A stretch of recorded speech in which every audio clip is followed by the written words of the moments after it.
Fala, queridos, graça e paz, boa noite, tudo bem? É um prazer muito grande poder falar com você nesse exato momento. Eu havia falado anteriormente, em um dos meus vídeos passados, que aqui é um canal que eu sempre teria um podcast, onde eu estarei conversando com homens de Deus, pessoas maduras, pessoas que podem agregar à sua vida, abençoar o seu coração, trazer palavra profética para abençoar você. Mas também é um canal que eu tiro dúvidas. Se você tiver dúvidas, pode enviar para nós, para o 71992241076 e essa dúvida eu vou procurar trazer uma mensagem curta, porém que vai esclarecer a dúvida que você tiver. Mas também é um canal que eu sempre procuro postar uma palavra curta para também abençoar o seu coração, e é o que eu vou fazer exatamente hoje. Hoje eu quero transmitir uma mensagem ao seu coração e quero que você preste bem atenção, porque uma mensagem dessa, muitas vezes, ela é carregada de um poder que é capaz de trazer direções específicas para nós. Eu quero ler aqui no livro de Isaías, no seu versículo 40, no seu capítulo 46, o verso 9 e verso 10. Olha o que diz. Lembre-se do que fiz no passado, pois somente eu sou Deus.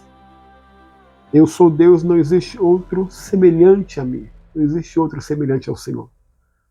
Só eu posso lhes anunciar desde já o que acontecerá no futuro. Todos os meus planos se cumprirão, pois faço tudo o que desejo.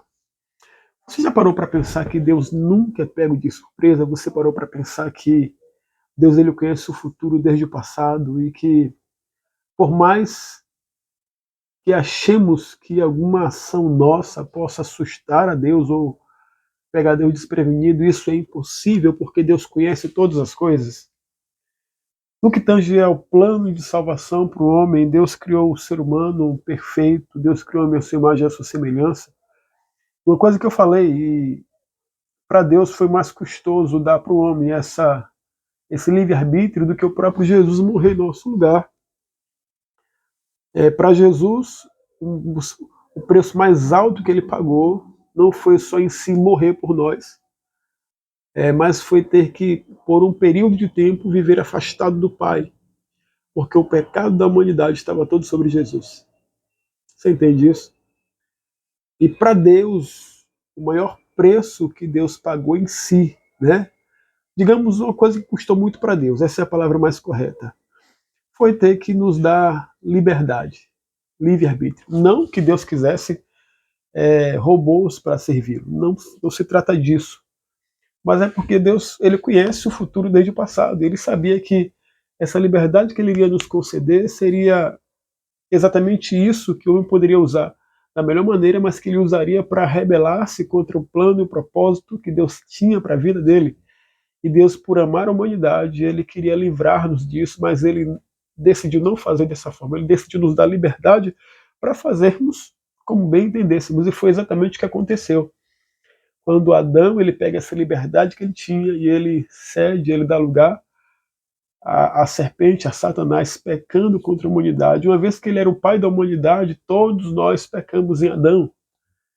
Então, perceba, mas com tudo isso, o amor de Deus por nós é tão grande, tão grande, tão grande, que Deus havia providenciado um cordeiro, que é o próprio Jesus, antes da fundação do mundo, repito, porque Deus conhece o futuro desde o passado.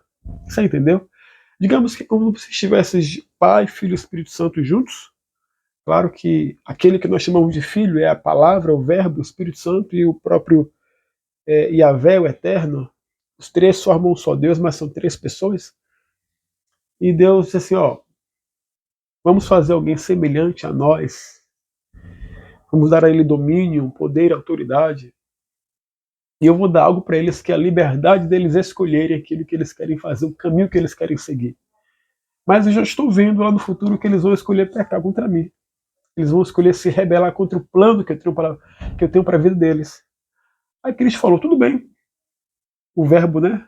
Bora fazer o seguinte, eu vou morrer no lugar dele, antes mesmo deles terem pecado. Tanto é que Apocalipse diz que ele é o cordeiro, ele é a provisão de Deus, que morreu antes da fundação do mundo, porque Deus conhece o futuro desde o passado. E Cristo morreu por nós. Dentro do tempo Ele morreu há 2000 anos atrás, 2024 anos atrás. Mas Deus não mora no tempo. O tempo mora em Deus. Deus, ele é eterno. Deus, ele é plenitude. Deus, ele é. Ele é. Deus não foi criado. Deus, ele é própria.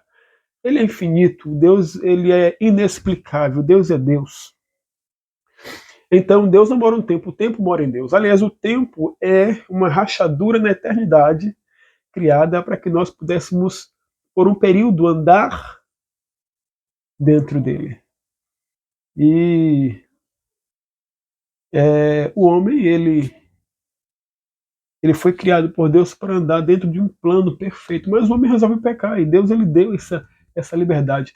Então, para Deus, custou mais foi dar ao homem essa liberdade do que Jesus Cristo morrer na cruz. Porque Cristo era a provisão para a humanidade antes da fundação do mundo, porque Deus já sabia de todas as coisas. Mas entenda que, quando eu falo que Deus nos deu liberdade, e para Deus custou, não é porque Deus queria robôs que não tivessem liberdade. Na verdade, Deus sabia que nós iríamos usar a liberdade de maneira equivocada, de maneira errada. Mas ainda assim, Deus nos deu essa liberdade.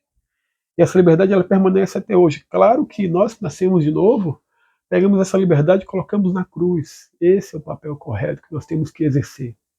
Todavia, entretanto, ainda assim nós somos possuidores dela. Nós decidimos adorar o Senhor. Nós decidimos buscar a Deus. Nós decidimos deixar o pecado. Nós decidimos servir ao Senhor com integridade de coração. Nós decidimos. Deus nunca vai me pegar pelo braço. Sabe quando um pai pega um filho assim, sacode e fala assim, obedeça, sente aqui. Deus não vai fazer assim conosco. Ele vai deixar você decidir servi-lo. Porque o Pai procura, Deus procura aqueles que o adorem em espírito e em verdade. Não por uma obrigação, mas por uma consciência daquilo e daquele que Deus é.